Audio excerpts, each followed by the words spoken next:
ثانی انٹرنیشنل حج عمرہ tours and travels. حج عمرہ جانے کے خواہش مند حضرات اسکرین پر دیے گئے نمبرز پر کال کریں۔ السلام علیکم ورحمۃ اللہ وبرکاتہ۔ اس وقت میں ملک کی پارلیمنٹ چل رہی ہے اور اس پارلیمنٹ میں 2023 میں تیار کیا گیا وقف بل پیش کرنے کی کوشش کی جا رہی ہے اور شاید امید ہے کہ جمعرات کے دن یہ وقف بل پیش کیا جائے۔ اس میں تقریباً 40 ترمیمات کی گئی ہیں۔ بل ابھی منظر عام پہ نہیں آیا ہے، اسی لیے پتہ نہیں ہے کہ اس کے اندر کیا لکھا ہوا ہے، لیکن اندیشہ یہ ظاہر کیا جا رہا اور جو میڈیا رپورٹس ہیں وہ بتا رہی ہیں کہ اس بل کے اندر 2 بڑے خدشات ہیں۔ ایک تو یہ کہ اس بل کے ذریعے سے حکومتی اداروں کو اور با اثر افراد کو وقف جائیدادوں پر قبضہ کرنے اور اسے اپنے استعمال میں لانے کا اختیار انہیں حاصل ہوگا، اور دوسرے یہ کہ جو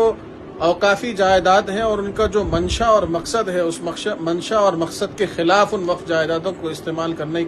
کا راستہ اس بل کے ذریعے سے فراہم کیا جائے گا۔ یہ بہت ہی بڑی چیز ہے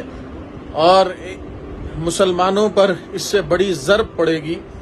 اسی لیے میری تمام مسلمانوں سے اپیل ہے، خواہش ہے، اور خاص طور پہ بہار اور آندھرا پردیش کے مسلمانوں سے کہ ان 2 علاقوں کے جو چیف منسٹرز ہیں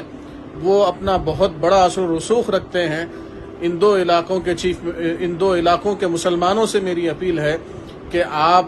اپنی ذمہ داری کو محسوس کرتے ہوئے آپ جس سطح پر ہیں، ضلعی سطح پہ، منڈل سطح پہ، وہاں پہ آپ متعلقہ ذمہ داروں کو جیسے ایم آر او کو، کلیکٹر کو آپ میمورنڈم پیش کریں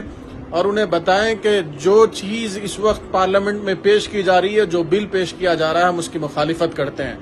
دوسری بات یہ ہے کہ جو ٹی ڈی پی کے ایم ایل اے ہیں اور بہار میں جو نتیش کمار پارٹی کے ایم ایل ایز ہیں، ان ایم ایل ایز سے نمائندگی کی جائے،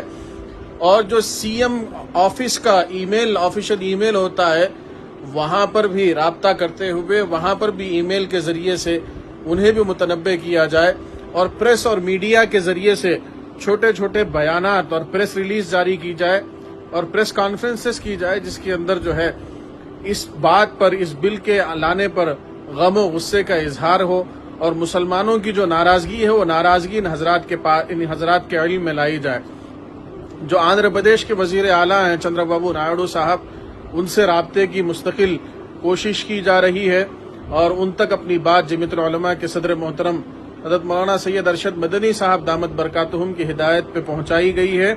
اور آج ہی مجھے وہاں کے ایک ذمہ دار نے اور چندرا بابو نائیڈو صاحب کے جو قریبی مسلم افراد ہیں ان میں سے ایک نے مجھے بتایا کہ آج منسٹرز کے ساتھ ہم بیٹھ کے اسی سلسلے پہ بات کر رہے ہیں، لیکن ایک عوامی رائے اس موضوع پہ بننا چاہیے، جس طریقے سے یونیفارم سول کوڈ کے موقع پہ اور این آر سی کے موقع پہ بنی تھی، اور ان لوگوں کو، ان وزرائے اعلیٰ کو اور ان ذمہ داروں کو معلوم ہوا تھا، حکومت کے میں جو افراد ہیں ان کو پتہ چلا تھا کہ مسلمان اس سلسلے میں بہت حساس ہے۔ اسی طریقے سے اس وقف بل کے اوپر بھی ہمارا رد عمل ہونا چاہیے، اور مسلمانوں کو مساجد کی سطح پر، منڈل سطح پر، ضلعی سطح پر پریس کانفرنسز کرتے ہوئے اپنی بات موجودہ حکومت تک اور بالخصوص آندھرا پردیش اور بہار کے حکومت تک پہنچانے کی ضرورت ہے۔ اللہ ہم سب سے راضی ہو۔